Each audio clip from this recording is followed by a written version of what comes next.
Les prêts privés, les gens pensent que c'est vraiment cher. Mais la vraie question qu'il faut poser, c'est est-ce qu'il y a d'autres façons de sauver des sous à part le taux d'intérêt et les frais? Dans cette vidéo, je vous explique le tout. Tout d'abord, il faut bien comprendre que comme dans n'importe quel business, ça prend de l'argent pour faire de l'argent. Le prêt privé, c'est un levier pour réaliser votre projet. Par exemple, dans ce cas ici, on a acheté un 12 logements à 1,5 million avec un valeur potentielle d'environ 2,83 millions. Alright? Donc, ça prend de l'argent pour faire de l'argent et voici combien que ça coûte. Et je vais vous donner dans cette vidéo 3 façons d'économiser encore plus de sous à la place de casser la tête, de désintéresser le prêteur privé parce que vous êtes trop dans le taux d'intérêt si vous voulez absolument négocier puis finalement le prêteur dit écoute, avec tous les risques qu'on prend, laisse faire, on passe à un autre dossier. À la place de faire tout cela, je vais vous donner d'autres exemples de comment économiser des sous. Regardez, le prix d'achat ici c'est de 1,5 million, ça prend minimum 25% de mise de fonds. Ça c'est le minimum. Dans ce deal, on a pris du collatéral parce qu'on demandait un peu plus de mise de fonds parce que le risque était assez élevé et beaucoup de rénovations à faire. Donc, le financement nécessaire est de 1,125 000. Donc, 1 125 000. Le taux d'intérêt qu'on a obtenu, c'est 12%. Ouh, 12%, c'est énorme, right? On parle de 135 000 sur un an, 12 mois, 11 250 $. Donc, 11 250 $, c'est quand même beaucoup de sous. Imaginez sortir 11 000 $ par mois, le temps que vous finissez votre projet, ça peut être énorme. Et encore pire, regardez le taux d'intérêt, 4%, 45 000. Là, on tombe à terre. On tombe de la chaise parce que c'est énorme. On parle de 180 000 $ en taux d'intérêt, en intérêt plus frais de dossier, 180 000. Mais voici le secret, comment qu'un bon courtier peut négocier pour vous. Mettons que ça prend 6 mois pour finaliser les travaux et refinancer. Right? Donc, en 6 mois, là, si on réussit à avoir un terme de 6 mois minimum, c'est un 112 000 $ à la place de 180 000.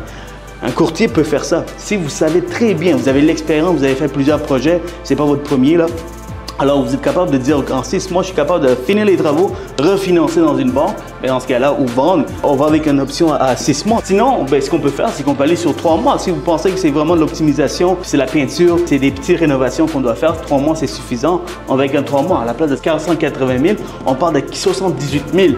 Une énorme différence. Puis sur 9 mois, 145 000. Donc, ça c'est la première chose, comment qu'on peut sauver des sous à part casser la tête sur aller chercher un meilleur taux d'intérêt. Sachez que les prêteurs privés, là, à 12% après les impôts, ils font environ 6-7%. C'est pas un gros sous qu'ils font. Right? En plus de cela, ils vont vous donner 75% de financement. Donc, s'ils prennent tous les risques pour faire des peanuts, des 7-8% de rendement net après les impôts, c'est rien du tout. Tandis que vous allez faire sur une valeur potentielle de 2,8 millions, on parle des milliers de dollars, centaines de milliers de dollars que vous allez faire. Donc, il faut comprendre que les prêteurs privés, il faut que ce soit gagnant pour eux pour que ce soit gagnant pour vous. Si ce n'est pas gagnant pour eux, puis c'est seulement gagnant pour vous, ils ne vont pas aller de l'avant. Il faut que ce soit win-win pour tout le monde. Deuxième chose, comment vous pouvez sauver des sous, c'est dans les frais de renouvellement. Les gens, ils ne se cassent pas la tête, ils vont négocier le taux d'intérêt, les frais, puis finalement, ils vont se faire avoir sur les frais de renouvellement. J'ai vu des frais de renouvellement à 4-5%. Comme vous ne savez pas, là, combien ça peut prendre. Il y a toujours des dépassements de coûts, il y a toujours des imprévus. Donc, surtout dans un projet de construction, optimisation, alors il faut s'assurer qu'on négocie bien le frais de renouvellement. Alors, imaginez payer un 5% sur 1 125 000. On parle, c'est que regardez, il y a 4%, on est à 45 000, on parle de 60 000 juste en frais de renouvellement. C'est énorme. On peut négocier ces termes et conditions pour que vous puissiez être gagnant. Et dernière chose, le meilleur pour la fin, c'est d'avoir un bon courtier hypothécaire spécialisé dans le financement privé qui est capable de négocier le tout pour vous en regardant un peu les stratégies, regarder avec plusieurs prêteurs en même temps pour voir qui peut nous offrir les meilleures conditions. Dans un projet comme ça, c'est les conditions qui sont le plus important que le taux d'intérêt. Les taux d'intérêt, les intérêts, les frais sont déductibles.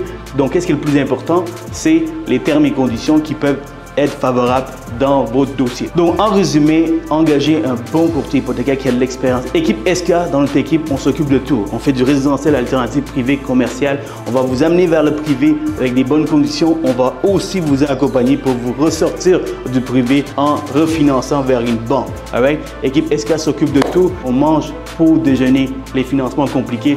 Donc, appelez-nous, ça va nous faire plaisir.